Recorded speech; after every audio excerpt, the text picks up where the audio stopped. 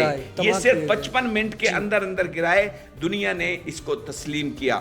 اور پھر اس جنگ کے علاوہ آپ جب بات کرتے ہیں نا بیانیہ کی جنگ کی, نیریٹو کی جنگ کی, تو اس بار پاکستان کی ISPR کے DG نے جس طرح دشمن کا مقابلہ کیا اور ٹھوک بجا کے جواب دیے ہیں, ایک ایک بات سچ کر کے دکھائی, کلیئر کر کے دکھائی. آج دشمن یہ سوچنے پر مجبور ہو گیا ہے کہ بھارت میں بھی ISPR کے طرز پر ادارہ بنایا جائے.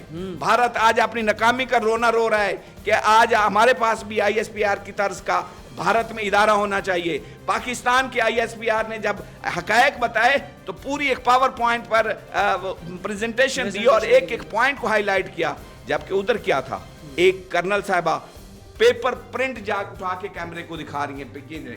یہ فرق تھا. یہیں سے آپ بڑی جنگ کے اگلی جنگ کے پاس بات چل جائیں. آپ فرسٹ آف آل انفارمیشن کی جنگ کو دیکھ لیں. انفارمیشن کی جنگ میں آپ کے پاکستان کا نیریٹو, آپ کے پاکستان کی میڈیا نے, آپ کے پاکستان کے سوشل میڈیا نے اور ISPR کے DG اور ان کی پوری ٹیم نے جس طرح نیریٹو دیا, آج اس سارے نیریٹو کا دنیا اعتراف کر رہی ہے, مان رہی ہے, اور حقائق سارے کے سارے موجود ہیں. اور آج بھارت کی فوج میں یہ باتیں ہو رہی ہیں, بھارت کے عوام میں باتیں ہو رہی ہیں کہ پاکستان کا ISPR جو ہے اس نے لڑی ہے اصل جنگ, اور ہمارے ادارے میں بھی, بھارت میں بھی ISPR کی طرز پر ادارہ بنایا جائے. تو یہ کب ہوگا؟ یہ اس لیے ہوتا ہے کہ حقائق, سچ جو ہے نا, سچ کو کبھی آنچ نہیں ہوتی. پاکستان سچائی کے ساتھ کھڑا ہے, پاکستان ہمت کے ساتھ کھڑا ہے, اپنی عوام کی طاقت کے ساتھ کھڑا ہے. ہم 77 سال سے اس کے فنڈڈ دہشت گردوں کے ساتھ جنگ لڑ رہے ہیں. ہم KPK میں دہشت گردوں سے لڑ رہے ہیں, ہم بلوچستان میں جنگ لڑ رہے ہیں مسلسل, اور ہماری جنگ, ہمارے بچے شہید ہو رہے ہیں, اور ہم پھر بھی کہتے ہیں امن. لیکن بھارت نے جب ہماری اس امن کی خواہش کو کمزوری سمجھا تو پھر ہم نے کہا کہ نہیں, اب نہیں ہوگا, اب چن چن کے ان کتوں کو مارا جائے گا. بلوچستان میں چن چن کے ان فنڈڈ دہشت گردوں کو کھپایا جائے گا, اور چن چن کے ان کو دبایا جائے گا, چن چن کے ان کو ان کے بھارت پہنچایا جائے گا. اور یہی اس کا اصل حل ہے, اور اسی حل کے ہی پاکستانی قوم اپنی فوج سے امید رکھتی ہے, رکھتی تھی, رکھتی رہے گی. اور پاکستانی قوم آج اپنی فوج کے ساتھ کندھے سے کندھا ملا کر کھڑی ہے. اس میں نہ کوئی شک کی گنجائش ہے, اس میں نہ کوئی شک کی ذرتی برابر بھی ضرورت ہے.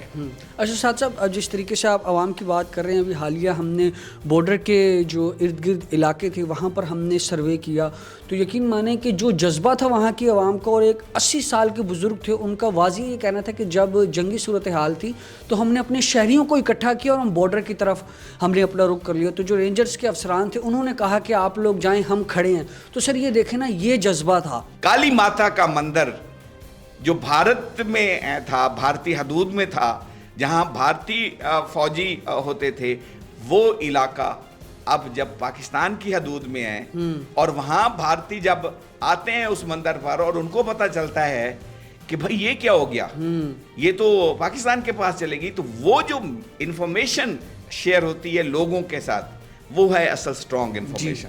اس میں شاید نہ ان کے میڈیا پہ تو آپ کوئی بھروسہ اور اعتبار کرتا ہی نہیں, اور نہ کوئی کرے گا. ایسا ڈیمیج ہوا ہے انڈین میڈیا, ایسا ڈیمیج ہوا ہے کہ پوری دنیا جو ہے نا ان کے منہ پر تھو تھو کر رہی ہے.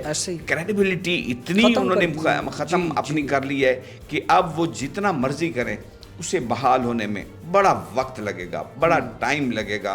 اور وہ انڈیا میڈیا جو گودی میڈیا کراتا ہے اپنی وقت اور اہمیت کھو چکی ہے. ہمارے DG صاحب نے تو یہ کہا کہ جب ہم حملہ کریں گے نا تو ہمیں انڈیا کی میڈیا کی ضرورت نہیں ہوگی, پھر دنیا بولے گی کہ ہم نے حملہ کیا ہے اور چیخیں دنیا سنے گی. اور آج چیخیں واقعی دنیا سن رہی ہے. یہ چیخیں ایسی چیخیں ہیں کہ وہ چیخیں دبا ہی نہیں سکتے, نہ وہ چیخیں ختم کر سکتے ہیں. ان کی چیخیں نکل رہی ہیں, دنیا ان کی چیخوں کو سن رہی ہے. تو ابھی بہت کچھ ہونا ہے جو دنیا بتائے گی, ہم نہیں بتائیں گے. ابھی تو شیوانگی کا بھی پتہ نہیں ہے جی, کیوں نہیں لے آتے ان کو میڈیا پہ. نہ ان کی فیملی سامنے آتی ہے, نہ ان کا کوئی دعوے دار ہے, نہ ہم نے تو آفیشیل کہہ دیا ہمارے پاس نہیں ہے. لیکن وہ کہاں گئی بھائی, مر گئی, کھپ گئی, کہاں گئی؟